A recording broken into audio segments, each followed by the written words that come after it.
Karibu tena, unaendelea kutazama Citizen Town Hall at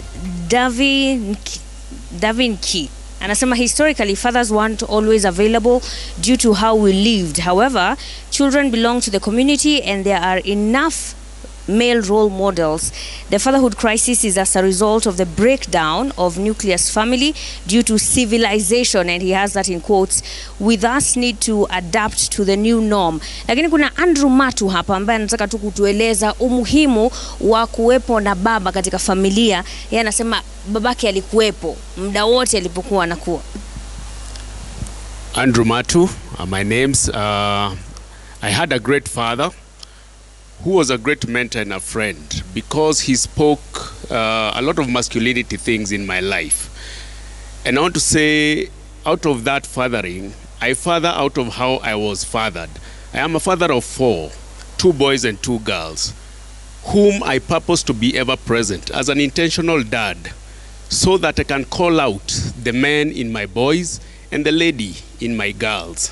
So I pray that we purpose as fathers to be ever present in our children's lives so that they can have an identity and they can grow to be of good character when they are adults.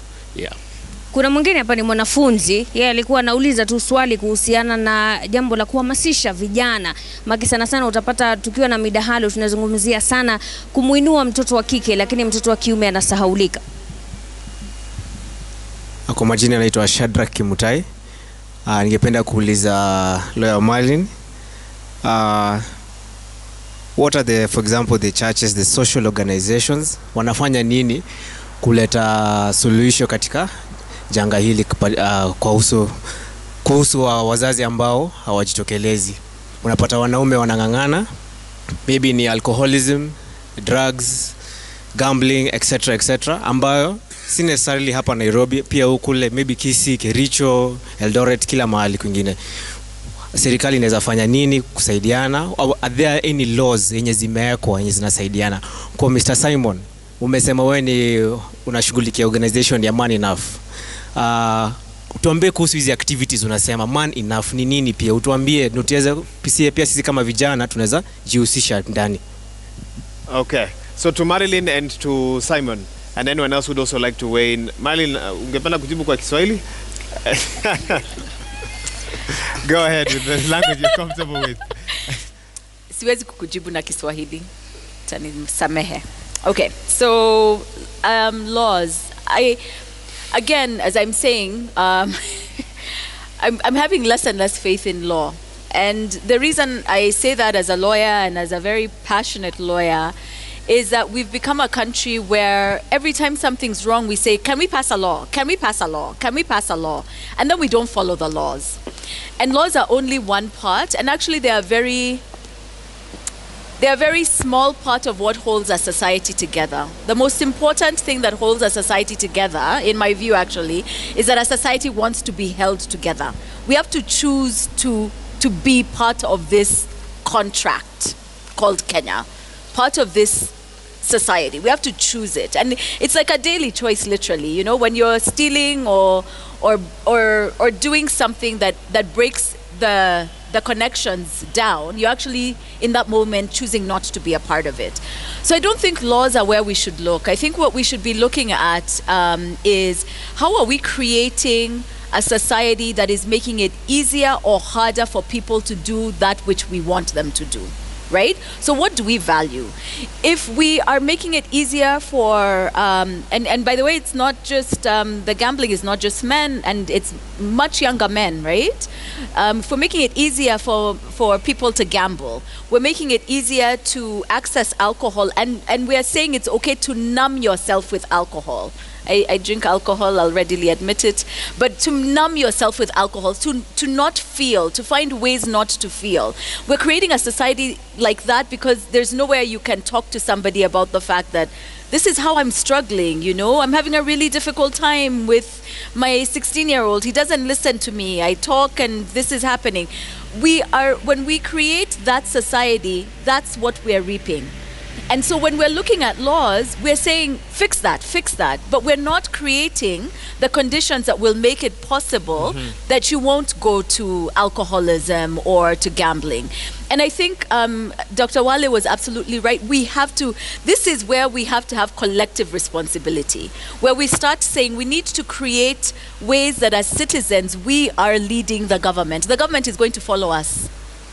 And the way the government follows us is we start talking about things like ethics, right? Not law. And ethics is a higher standard, but in some ways it's a lower standard because the law requires like a conviction, right? But you can have ethical standards that say that, you know what? I tell the truth, right? I tell the truth and I deal with the consequences of that. That's an ethical standard. The legal standard is you must find me guilty of having stolen the billions of shillings. Our problem is that we've insisted on legal standards and we've given up on ethical standards, in my view. In your view. Before I come to Simon, Wale, you were referenced in her example, and a young man there is asking, what activities are these that you men say you are doing here today to empower the men? You've talked about young people in Mathare who call you father. What do you do with them? Do you talk with them? Do you buy them lunch? What are these empowering activities that you do? The program, it's called Zero to Hero. And I looked at Africa, I looked at Kenya, and I looked at the unemployment rate. And I realized that if we're just going to wait for government to create these jobs, we will wait forever. And so, obviously, I'm Nigerian. I'm a Kenyan of Nigerian descent. And Kenya has been good to me. So I said, what can I do in this country? So I went to Mathare. I went to Mathare after I had read a story in the Bible about a man called Lazarus, who was a poor man and at the gate of a rich man, hoping the rich man would help him. The rich man did not help him. Then Lazarus died. And what happened afterwards was that the rich man died. So I realized, oops, the rich man died because his purpose was to look after Lazarus. And since Lazarus is dead, there's no reason for the rich man to stay alive. So I said, God, number one, show me my Lazarus, and whatever you do, don't let Lazarus die. Before you reach. So the program is we take these young people and for about 5 months or so, we change their mentality. We teach them about who they are. We teach them about identity. We teach them that people buy people at the end of the day. We teach them about how to say no. A lot of people are not able to say no to corruption or to stuff because they've not said yes to something else. So we teach them, what is your yes? What are you saying yes to? After we've done that, because we realize if you give money to somebody with the wrong mentality, you're going to have a problem. They're going to have a problem. Okay. So when we finish that, then we have 2 months, so 5 months or so of that rewiring of their minds, then 2 months where we actually give them practicals, provide little cash for them, trade, teach them about that, and then after that we now embrace them. We employ a lot of them, and what we do, we now build enterprise around their gifts and talents. So we have guys who are now into production because that's what they love to do, that's what they can do. We build enterprise around it. We have a guy who is a painter, and so on and so forth. So we have beauty company, we have a whole lot of that. So a whole different sets of things. I know, Ian, there's something that you do, and I'll be coming to you for that. But Simon, you talk a little bit about, man enough. How do you become man enough, one? And two, are you not producing robots? Men who look, sound, talk the same. How do you ensure that there is a diversity of character, even as men across the country come up with different programs to empower other men? I think what Man Enough has done is calling men to the fireplace, what used to be the fireplace, and coming together to discuss issues masculinity. We do 3 things. Number one, we talk about the toxic masculinity that we've carried from before and how that is affecting the society negatively and ourselves. Then we redefine what it means to be a good man who will be celebrated, will be a blessing to the relationships that he has. And then we give men the permission to deal with things within. Growing up, we are taught big boys don't cry. So we stuff things up. But we tell them we have a place where we can deal with the challenges that we face. We see men break down, confess their challenges, encourage one another, and we say together we can do this. Can a man at the age of Ian break down and open up? Ian has saying, broken I wish down he had before, the microphone. He has broken down before in front of you. Okay. But these are like 10 weeks of just men coming together. Then, of course, we challenge ourselves to significance, not just success, but being men of significance. It's just been a blessing to see 20,000 men now who have gone through the 10 weeks and to hear stories from their families, not even themselves, of the changes that have happened. So I think what we are saying here is men want to be the men that they need to be. We want. Sometimes we just don't know how, and we don't have the permission to deal with our internal problems. When that's created as a fireplace conversation, I believe that a lot of good will come out of it. Okay, all right. I'm sure the women would have some reactions now that they've heard what the different men are saying. We'll come to you for that shortly. But Mashirima, I believe you have a few more questions? Yes, I do, but I want to look at what Okelo Paul is saying on Twitter over the question that we asked, is there a fatherhood crisis? Na anasema families have lost touch with the basics. Mothers assuming they can lead their families without their husbands just because they have a good job, and men being forced to marry women whom they impregnated. All this is part of the causes leading to the fatherhood crisis. Is that true? Is that true? That the men who are forced to marry women they impregnated would abscond their duties because of that? Dr. Carol looks particularly disturbed or has thoughts in her mind. No, I just want to hear the question again. It wasn't clear. The question is, on one hand, men forced to marry women that they impregnated, and on the flip side, women who are economically empowered out there doing their thing, and I guess men can't keep up. Have I got that right? Yes. So the question is... The question, I think the author there finds that to be a problem in society now. I think what we are doing here is really talking about the problem and asking what can we do about it. But what we need to do is go back and ask, why are people even behaving the way they are behaving? What are the root causes? For as long as we're thinking of policies and laws and the reasons why, and is there a fatherhood crisis, so are fathers abdicating their duties, or is there a mothers, preventing their children from seeing their fathers? For as long as we are discussing that and we are not really finding out what really is the root cause of behavior in different contexts, then I feel like we're just still kind of just going around in circles. Yeah, and so it has to be a very personal process and a personal journey where someone is able to sit down and take ownership and say, I am actually realizing that my experiences in my childhood are causing me to be a certain way, and therefore I need to go back and make that right in a process that is open and systematic, so that they are able to find closure in that space. Because most of the time what we do is our behavior at the age that we are is really unfinished business. You're trying to finish. You see, like when you have a circle like this, trying to finish that business here is the reason why you behave the way you're behaving. So if you can be able to recognize that there's a gap there, then finish it the right way, then I think we will have less need for laws and government coming in, and probably having more fruitful discussions of what environment do we need to create from the start, so that now people have better outcomes as they grow. Okay, all right. Mashirima. This question, I believe, is for Pastor Mbevi. Patrick Ochieng says this is a false dictum. There is a false dictum that wife always knows best, that happy wife, happy life, that TV sells. That is hapless husbands and clever wives. So men are not respected and have their heads bitten off for not being smart.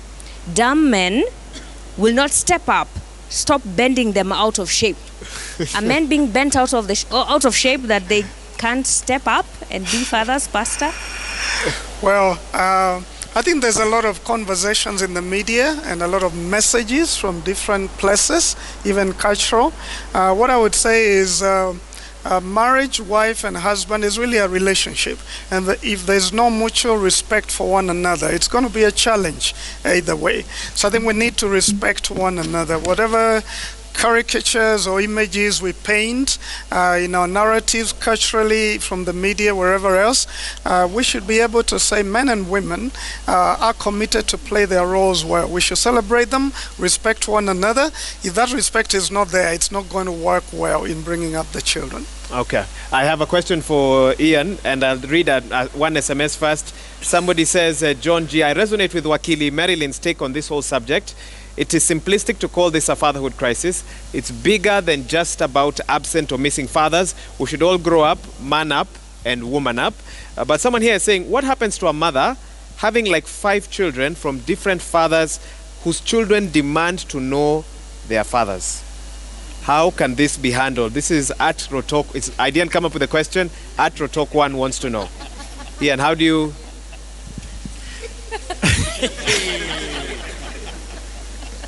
5 children from 5 different fathers. Possibly.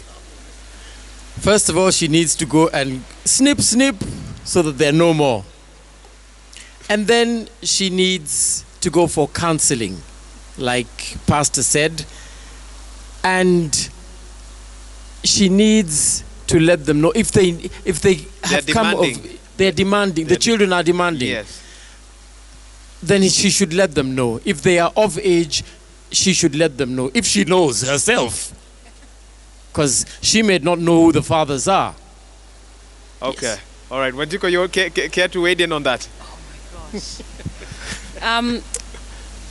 I think she should let them know. And like I said earlier, it comes with human development. As you grow, you start to ask questions. And as much as we're saying that having a father or not having a father affected me, at the end of the day, who you become the ideal would be, it shouldn't be tied down to what your past was. It shouldn't, but it is.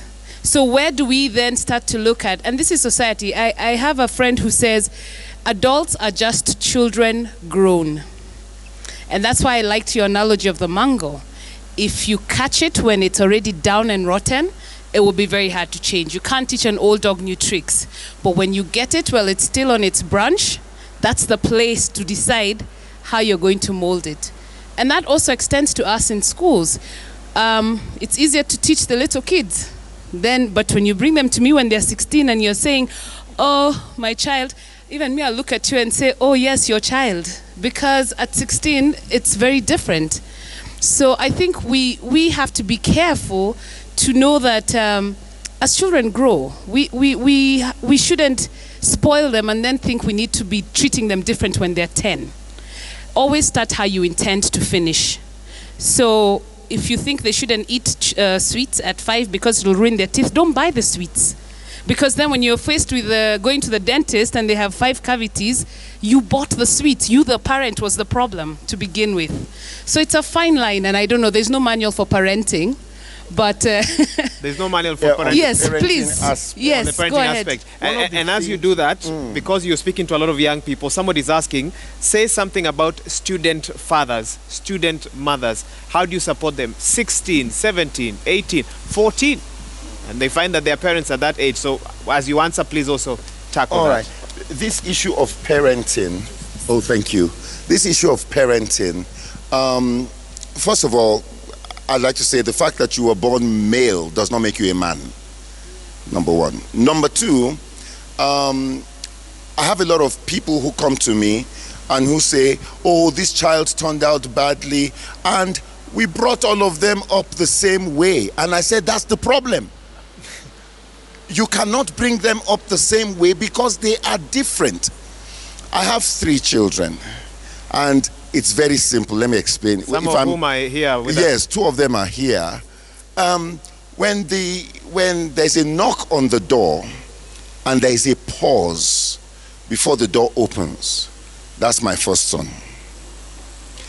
When there is a knock on the door and the door opens as it is being knocked, that is my daughter.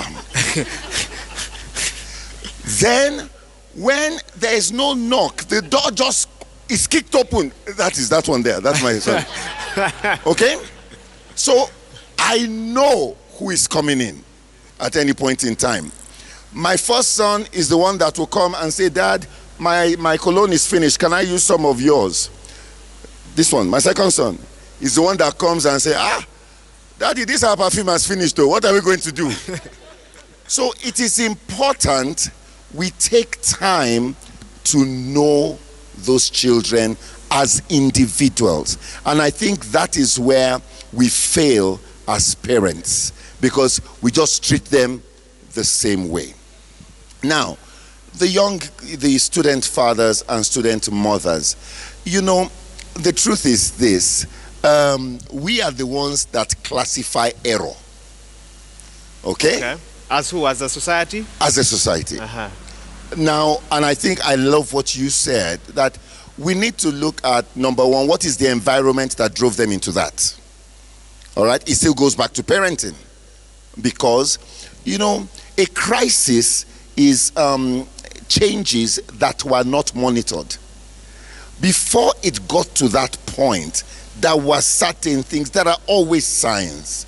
They are trying to talk. We are not there. There are always signs. And so, come on, if it has happened, what do we do? There are no illegitimate children. There are illegitimate parents. All right? So what do? Let's support. My mother had me when she was in school. I'll leave that for another day. All right, so Mashrima, do you have any more questions? Kuna mmoja hapa ametuma ujumbe anasema single mothers are doing an amazing job and I'm a witness of this simply because I have been raised up by a single mother.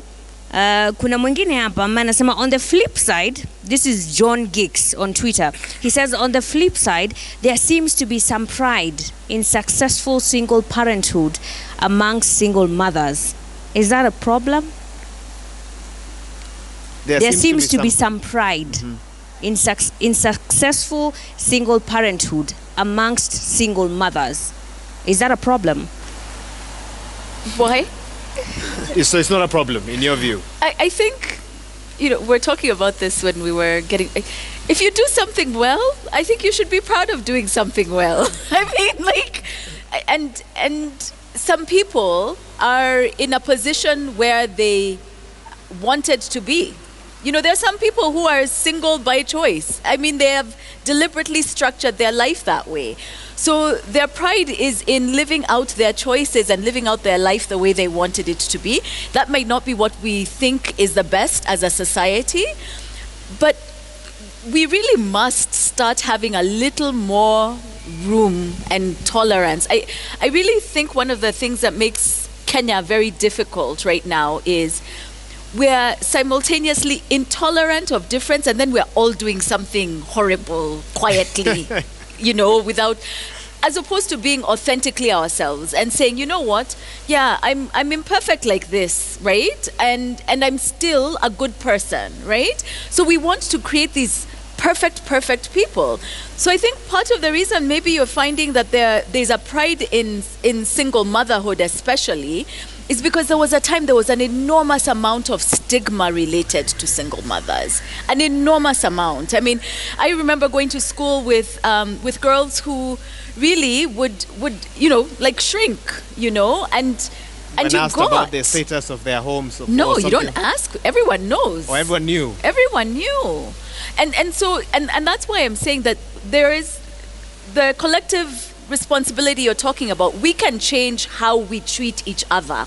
That changes how society views everyone. That we can change. That's not a government. That's not anyone. That's just when we're sitting around and we're having tea at our chama and somebody says, oh my God, she's getting divorced. You're like, yeah, well, you know what? I'm not sure I understand what's happening in that relationship, but how can we support her? How can we support those children? Or how can we make sure that they go through this time in a way that preserves as much of that relationship as possible? We can all do that. Okay. Actually, I like where she, she left it. Community support.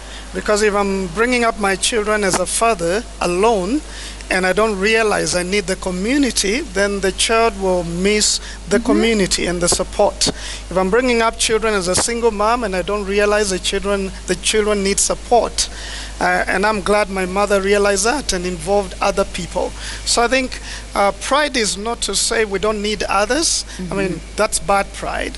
But good pride is when we say, I do my best. You do your best. And I give my children what they can get. As someone who grew up, and I know Mashrima has a last question for us, as someone who grew up in a single mother setup, do you feel that religious institutions, in a sense, have painted the perfect picture of a family, which is father, mother, etc., and that works against the psyche of many in society? And do you think religious institutions need to take another look at how they phrase the family conversations, whether in a church, in a mosque, or whatever setup there is? I think, in my opinion, we need to talk about the different societies. I mean, family types of families. I don't think it's wrong to say there's a father and a mother, because that's reality, culturally and socially. But it's also good not as religious communities then to point a finger against like my mother for bringing me up alone or other realities, but looking at them from a redemptive perspective.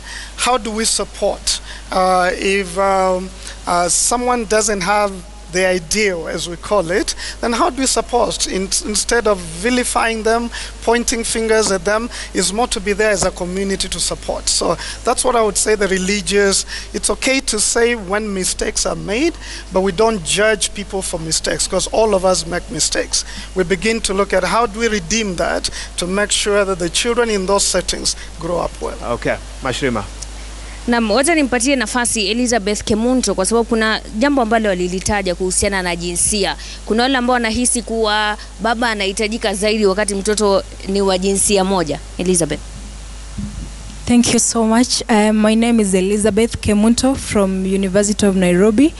And I would like to say that fathers are very important in the family, especially responsible fathers, that is, because there's that time a boy really needs to be taught who a man looks like, what a man is, how a man behaves like, and it's very difficult like for a mother alone to sit down and talk to that child how a man should behave, because that mother is not a man herself. So that's a challenge that the boys are facing out there, the boys who are raised by a single mother. Sorry for that, because I personally I feel it's a challenge. Yeah, and something needs to be done. Like the society should come in and surely mentor such boys. Thank you. Asante sana Elizabeth. Wacha sasa nimpatie nafasi engineer. Alikuwa na kauli ambayo anasema ni umuhimu sana kuweza kumalizia kipindi chetu. Oh, thank you very much. Actually, what I want is everybody to relax and just know one thing. Wherever you are, whatever backgrounds you are from, all is not lost. You are here because you are a somebody. They say it's better a living dog than a dead lion. Then they say the best time to correct a mistake was then. The second best time is now. Let's move on. We are peacemakers. We want everybody to go joy-free that we have discussed this thing and given everybody hope. So there is hope. Thank you very much. Wahiga. Okay, even as we wrap up this discussion, I want to give each of our panelists a chance to give us their final thoughts. The question I began with was, is there a fatherhood crisis? Some of you may have changed your minds during this discussion. Let's wrap up with that. Wale, let's start with you. Do you still stand by the answer you gave us at the start of the program? I want to take it from what Pastor talked about, you know, and the question you asked about the religious side of things. And when we look at the Bible is full of dysfunctional families. You know? So this brand of Christianity that paints the perfect, a perfect picture, I think it's twisted somewhere. You know, Adam and Eve had 2 children, one killed the other. That's dysfunction. The patriarchs, Isaac, you know, had all these children, they sold their brother. That is dysfunction. You know, and you can go right through the Bible and see this. Abraham, his wife gave him her maid and said, okay, since this childbearing thing is a problem for me, take her. She was not African. You know, gave her. And so you have another child. That is dysfunction. So I don't want anybody watching this to think they have come from a dysfunctional setup and there is no hope. There is hope. There is hope. Thank you. Dr. Carol, go ahead. What are your last thoughts on this? Yeah, I think that we need to knock off the barriers and the boundaries of functional versus dysfunctional family. We need to understand that families are progressing, and it's a process. It's a process of becoming. It's a process of being. So is there a fatherhood crisis? I don't know, but I know there are fathers who are struggling. Is there a motherhood crisis? I don't know, but I know that there are mothers who are struggling. And we are better off giving each other more grace and giving each other more support than pointing, just keep pointing and blaming and shaming and bashing parents or fathers or mothers. We are better off supporting one another because we are all in this process. We are all in this process of becoming better. So there's no such thing as a perfect parent, a perfect dad, but there's a real dad. And a real dad goes through struggles. A real dad has insecurities. And so we are better off supporting one another rather than pointing fingers. Okay, let's get a last word from Simon briefly. I think for me, I would say a problem not identified is a problem that will never be solved. The goal of Transform Nations in this was to raise this conversation. We have heard the stories from around the country, the cries of young people who are saying, I long to know a father. I want to relate with a father. So there are just very briefly 4 things that we want to celebrate: intentional fathers, those who have committed to get involved, and say, good job. That is important. Secondly, we want to acknowledge there's pain, there's abuse, there's a lot of challenges that is coming out of father relationships, and if we don't acknowledge that, then we will never solve it. And thirdly, we want to encourage the fathers who find themselves struggling and not involved to tell them you're important and your children need you. You are not perfect, but get involved. And lastly, we want to say, let's as a community provide solutions. Let's do more mentoring for these boys who are crying out in schools and other places. Let's change the story and let's make Kenya a better place. Let's make Kenya a better place. Marlene, you have the last word here. How will you deliver it? I can't remember her name. I didn't hear her name. Sarah. So I think Sarah said something really powerful for me anyway. And she talked about the decisions she made as an adult. And I think I'd want to speak to adults, so not as children, but that as adults we have choices that we can make, and the story that has been of our life, we can tell that story differently.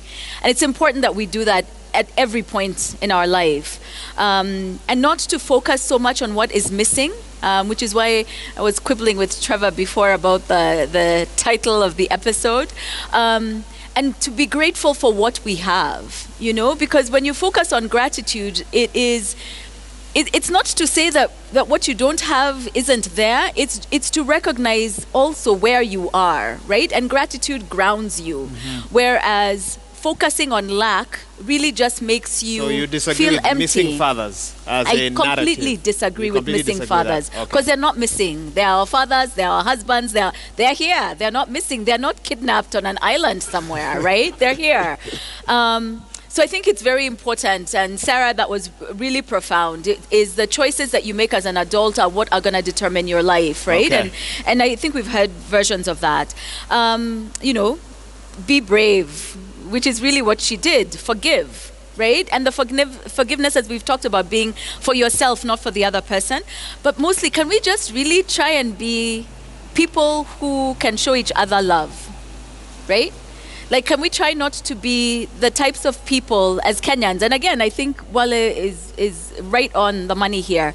This collective responsibility. Can we choose as individuals to be interacting with each other in ways that that give you the benefit of the doubt that you intended something good, right? That's what I would hope that we can take away. Thank you so much. That has been Marilyn Kamuru, lawyer, entrepreneur, writer, mom. Thank you so much for joining us.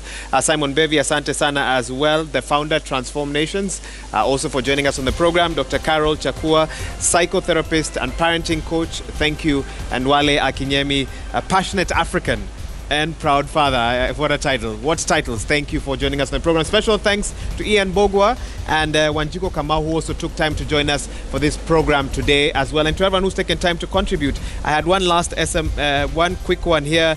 Evelyn says that let's also acknowledge the men and women who are taking up the roles of fatherhood to kids who are not biologically theirs. Let's acknowledge them on the program today. Thank you for watching the Monday Report. My name is Wahiga Mwara from the Greenhouse Mall. And thank you to our audience here as well, who so patiently waited in the cold to have this discussion for the benefit of you who's watching. Mashrima.